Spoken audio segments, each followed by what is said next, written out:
Hey guys, what's up? It's D-War, and I just finished watching the TLC Tables, Ladders, and Chairs pay-per-view, and I'm going to be going through every match, telling you my initial reaction to that match, and telling you if I got my prediction right. If you have not seen my prediction video, go ahead and watch that. I'll put it in the description below. But now, our first match was the New Day versus the Lucha Dragons versus the Usos in a triple threat tag team ladder match for the WWE Tag Team Championship. Now, in my prediction video, I predicted that A, this would be match of the night, and B, the New Day would win. And I ended up getting both those predictions right, as this was, bar none, the best match of the entire night. And the New Day did retain their titles. But it was a very good matchup all the way around. First off, the New Day's promo at the beginning was very good. Very entertaining and funny, just like most of their promos. And then there were some extremely difficult spots that they pulled off very well. And there were very few, if any, botches. I don't really remember any particularly bad botches. The ending was kind of predictable, but with Xavier Woods coming out of commentary to attack, I can't remember who was climbing the ladder, but to stop them from winning the belts. But that was alright. It does not ruin the great match, and again, I did get my prediction correct on that one. So the next matchup was Ryback versus Rusev. This matchup was really, well, it was a decent match. It wasn't great. But one thing that really did impress me was Ryback with all his top rope moves. He did like at least three dives from the top rope, and I did not know that the big man had that in him, so that was very nice to see. But it was not that great of a match. It was a decent match at best, and Rusev did get the victory, so I got another prediction correct right there. And the next matchup was Alberto Del Rio defending the United States Championship against Jack Swagger in a chairs match. First of all, the chairs match is just a boring stipulation, pretty much. I mean, what's the difference between a chairs match and just an Extreme Rules match, except for there's a lot more chairs? I mean, they're the same thing. Anyways, so the match started pretty slowly, but it picked up there after a while. And I did think it was a pretty good match there at the end. And Del Rio did get the victory, so I got another prediction right there. 3-0 so far in the show. And then it was the Wyatt Family versus the ECW Originals in the 8-man tag team elimination tables match. And this match was decent, but I did notice a lot of tables unintentionally broke. They were not supposed to, but they did. And then it just was not all that spectacular. They did throw us a bone at the end with the almost lighting the table on fire. But, of course, with it being PG WWE, they will never do that.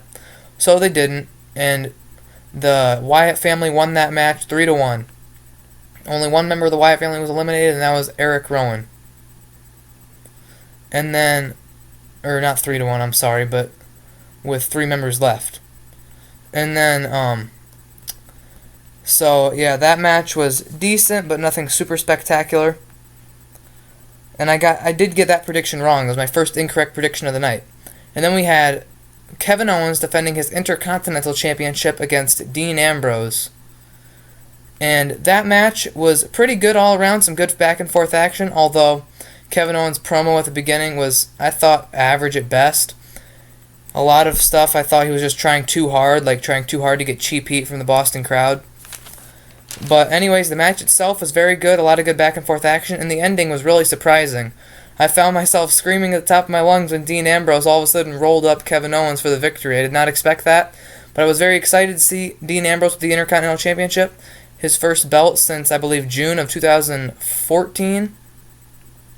And so it was nice to see him with some more gold around his waist, and I did get that prediction right. And now Charlotte defending her Divas Championship with her father Ric Flair in her corner against Paige. And this match was okay. It wasn't great, but it was just kind of there. Nothing spectacular again. And I did like the ending where Ric Flair helped Charlotte cheat to win at the end. And Charlotte did get the victory and retain her title. So that is another correct prediction for me. And then in the main event, we saw Sheamus defending his WWE World Heavyweight Championship against Roman Reigns in a TLC Tables, Ladders, and Chairs match. So first off, we heard "We want Cena, Cena sucks," and "We want Rollins" chants during the match, so that shows you how much the crowd there cared about the match. But the match itself, they had some good table spots, but they could have done a lot more, I thought, throughout the entire match. They had some table spots they could have been bigger. It was an okay match, but it wasn't great, and the ending was so predictable. I was thinking in the back of my mind the entire time, with the League of Nations running out and saving the day for Sheamus, you could see that coming from a mile away. So Sheamus does retain the belt, and I did get that prediction correct. And then at the end of the show, as the show closes, Roman Reigns just snaps and starts attacking Triple H yet again, but it's way worse than Survivor Series.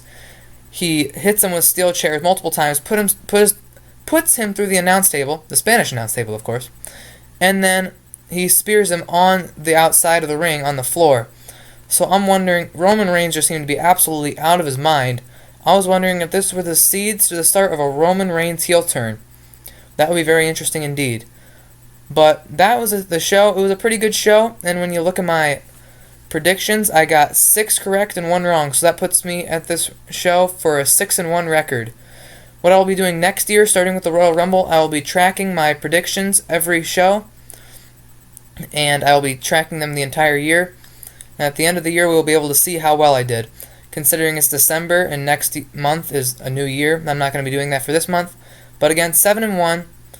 So I did 6-1. I'm sorry. I did pretty well with my predictions, and that is all for this review. I hope you guys enjoyed. If you did, be sure to leave a like. And if you have any opinions about the show, whether different from mine, the same or mine, or just something completely different, you can leave that in the comments. And I will see you guys next time. Bye.